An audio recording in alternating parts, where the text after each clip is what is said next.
Bismillahirrahmanirrahim. Assalamualaikum warahmatullahi wabarakatuh. Salam sejahtera dan salam koperasi.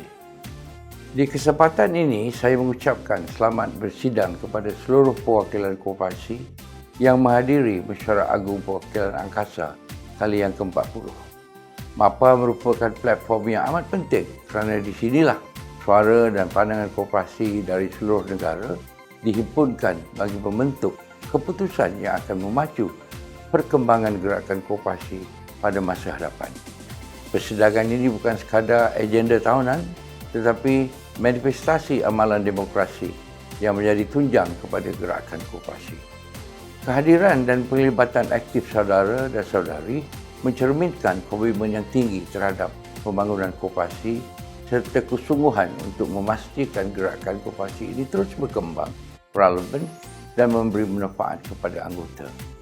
Saya percaya bahawa kekuatan koperasi bukan terletak pada saiz atau kemampuan kewangan semata-mata, tetapi pada semangat kerjasama, perpaduan dan kesediaan kita untuk bergerak ke hadapan sebagai satu pasukan.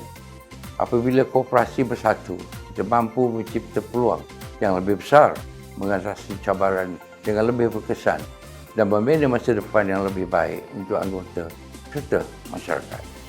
Semoga MAPA ke-40 ini berlangsung dengan lancar, harmoni dan mencapai segala objektif yang telah ditetapkan. Mudah-mudahan setiap pandangan yang dikemukakan, setiap keputusan yang dibuat akan menjadi pemangkin kepada kemajuan gerakan koperasi negara. Akhir kata, saya sekali lagi mengucapkan selamat bersidang kepada seluruh perwakilan Mesyuarat Agung Perwakilan Angkasa yang ke-40. Semoga persidangan ini membawa keberkatan dan kejayaan kepada kita semua. Sekian, terima kasih.